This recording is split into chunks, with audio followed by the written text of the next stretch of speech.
ඔව් මම දවසක් කියපු කතාවක් නෙමේක. දැන් අපි දන්නවා ඉංග්‍රීසි භාෂාවේ ක්‍රියාපද දැන් කම් කියන්නේ එනවනේ. කම් කියන්නේ එනවා. හැබැයි යම්කිසි වාක්‍යයක් මුලට අපි කම් ගත්තොත් වාක්‍ය මුලට අපි කම් ගත්තොත් තේරුම එනව නෙමේ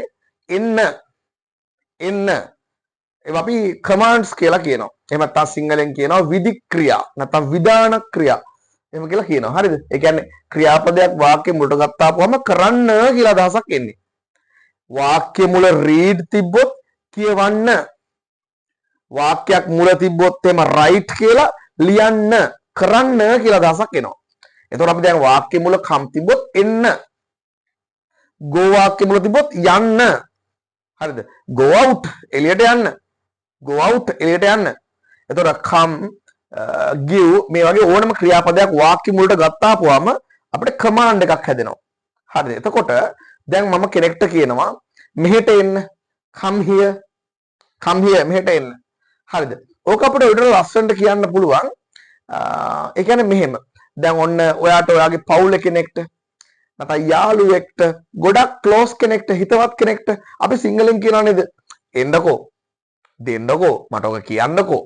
කෝ එන්නකෝ. දෙන්නකෝ. යන්නකෝ. රයිට්? දැන් සාමාන්‍යයෙන් මේ වගේ පැටර්න් එකක් අපි මේ වගේ වාක්‍යයක් දැන් ඔෆිස් එකේම යූස් කරන්නේ නැහැ. ඔයාගේ බොස්ට එහෙම කියන්නේ නැහැ. රයිට්? එන්නකෝ යන්නකෝ කියලා අපි එහෙම කියන්නේ නැහනේ. එතකොට දැන් ස්කූල් යන දරුවෙක් වගේ නම් ස්කෝල් ටීචර්වත් ප්‍රින්සිපල්ටවත් එන්නකෝ යන්නකෝ එහෙම කියන්නේ අපි ෆැමිලි එකේ යාළුවෝ රයිට් එහෙම අර අපිට ගොඩක්ම ක්ලෝස් අයට තමයි අපි මේ ලස්සන පැටර්න් එක පාවිච්චි කරන්නේ. හරිද? පැටර්න් එක will you. හරිද? මම පැත්තකින් ලියන්නම් will you. will you කියන්නේ කෝ.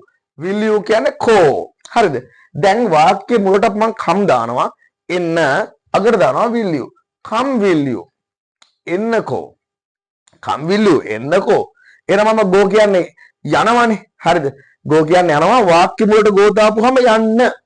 මම දානවා go will you. යන්නකෝ. යන්නකෝ. දැන් ඔන්න ඔයා ගෙදර අතු ගගා ඉන්නවා. කාමරේ අතු ගගා ඉන්නවා. අම්මා කාමරේ අතුට එන්න රද්දි වා කියනවා go out will you. go out will you. එළියට යන්නකෝ. right? go out will you. get out එහෙම නෙමෙයි right? get out එකයි go out එකයි පටල ගන්න එපා. go out කියන්නේ එළියට යන්න. get out කියන්නේ නිකන් එළියට ඵලයන් වගේ අදහසක් right? ඒ නිසා අපි දැන් අම්මට කියනවා go out will you. go out කියන්නේ එළියට යන්න. go out will you. එළියට යන්නකෝ. දැන් කෙනෙක් ඔන්න ගෙදර ළඟට ඇවිල්ලා ගෙදර දොර ළඟටලා හිටගෙන ඉන්නවා. පිට කෙනෙක් ඇවිල්ලා. හරිද?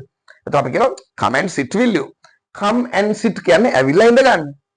come and sit කියන්නේ ඇවිල්ලා ඉඳ ගන්න. ගොඩක් හිතවත් කෙනෙක්, close කෙනෙක් අපි අරගෙන come and sit will you. ඇවිල්ලා ඉඳ ගන්න. ඉඳ ගන්නකෝ. පැහැදිලිද? එතකොට ඔන්න මම තව වාක්‍යයක් කියනවා. දැන් give කියන්නේ දෙනවනේ. වාක්‍ය මුලට give ආපුවම දෙන්න. දෙන්න. give me මට දෙන්න. give me it මට ඒක දෙන්න. මට ඒක දෙන්න.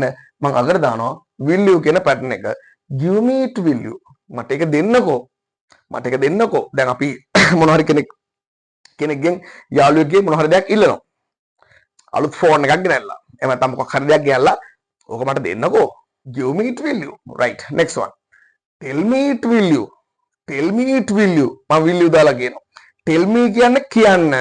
tell me it කියන්නේ මට ඒක කියන්න. tell me it will you. මට ඒක කියන්නකෝ. මට ඒක කියන්නකෝ.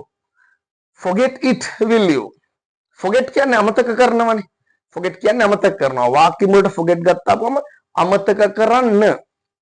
forget it will you. ඒක අමතක කරන්නකෝ. drink this tea will you. මේ තේ එක බොන්නකෝ. eat this bun will you. මේ බනිස් ගෙඩිය කන්නකෝ. මේ කෙසෙල් ගෙඩිය කන්නකෝ. eat this banana will you. will you. අපි කමාන්ඩ් එකක් වලට දාලා ඒ කියන්නේ come කියලා දාලා අගට will you දානවා. come will you. එන්නකෝ. kiss me will you. මාව ඉඹින්නකෝ. ඕන වාක්‍යයක් කියන්න පුළුවන් right? ලස්සන වාක්‍යයක් හදන්න ඕන. හදලා යටින් කමෙන්ට් කරගෙන යන්න.